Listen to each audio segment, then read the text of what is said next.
Alors si je vous parle rillettes, vous n'allez pas forcément penser au thon. Et bien justement, c'est ce que je vais vous montrer dans cette recette, une rillette de thon avec une mayonnaise bien spéciale.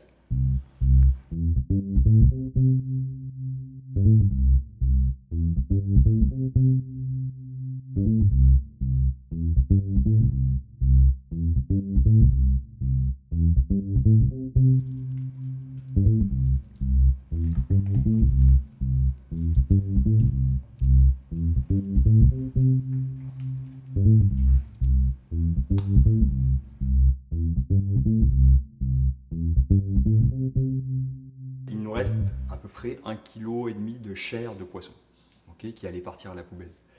Là, en fait, l'idée, c'est un petit peu comme une boîte de thon. Si vous en avez fait beaucoup, vous le mettez dans des boîtes en plastique, des Tupperware, et vous les congelez. Ressortez quand vous en avez besoin pour faire des salades, pour faire tout type de recettes. Là, on va se concentrer sur la rillette de thon.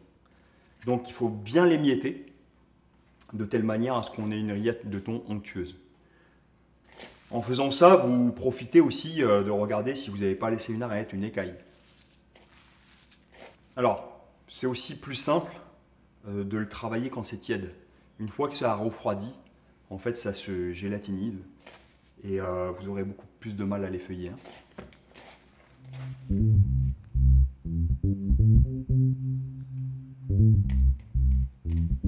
Ok. Alors, je vais vous proposer une mayonnaise allégée à base de pois chiches. Du coup, la base, c'est de travailler avec des pois chiches pré-cuits. Voilà, j'ai pris une boîte. Je vais en mettre à peu près 5 cuillères à soupe avec un peu de jus. Voilà. Donc là, l'idée, c'est de remplacer en fait l'huile par du fromage blanc. Alors là, j'ai pris du fromage blanc allégé. Vous pouvez prendre du yaourt. Et ensuite, je vais rajouter du sel, un petit peu d'ail en poudre, une petite cuillère à soupe de moutarde en grains pour rappeler en fait la moutarde dans la mayonnaise, et 3 à 4 cuillères à soupe d'huile d'olive. Donc le mixeur à main, c'est vraiment un outil pratique. Et là, je vais simplement mixer l'ensemble.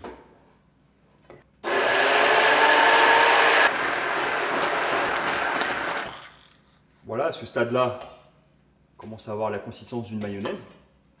Et le pois chiche qui est venu épaissir. Donc, je vais finir maintenant avec des cornichons, des capres et un peu d'oignon vert. Donc là, on va se rapprocher de la sauce tartare.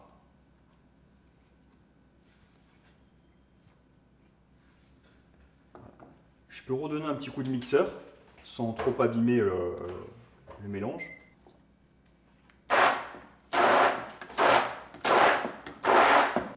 Donc petite mayonnaise que vous pouvez utiliser aussi avec du poisson froid ou pour vos sandwichs. Il y a plein d'utilisations.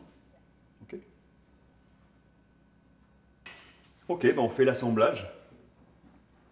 C'est sec. Là, c'est humide. Un des grands principes dans la cuisine, c'est de trouver la bonne quantité d'humidité. Voilà. Si c'est trop sec, rajoutez du liquide, rajoutez de la mayonnaise, rajoutez de la sauce ou rajoutez même du lait de coco, quoi. Okay. Donc là, je vais rajouter suffisamment de sauce, de mayonnaise à base de pois chiches, pour venir en fait humidifier le poisson qui est très sec. Pourquoi? En fait, quand on mange, si à un moment donné ça bloque à ce niveau-là, c'est vraiment des sensations qui ne sont pas agréables. C'est ce qu'on cherche dans la cuisine, c'est en fait à procurer du plaisir, des sensations plaisantes quand on s'alimente. Donc voilà, c'est de chercher ça. Là, je commence avec un petit peu de sauce, je mélange et je cherche la bonne consistance.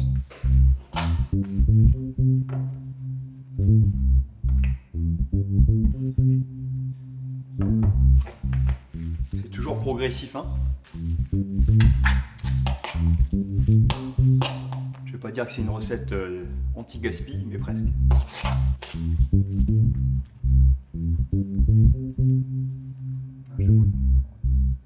Moi je goûte comme ça, en fait, comme les Japonais, sur le dos de la main.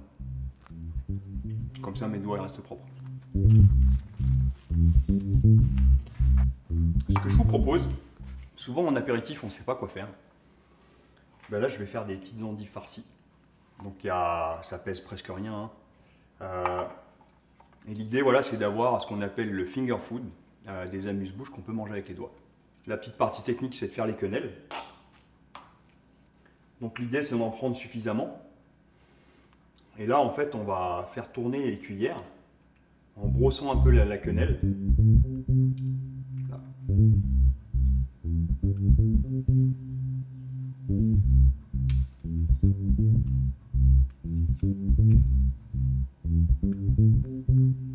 Voilà. Et là après je dépose.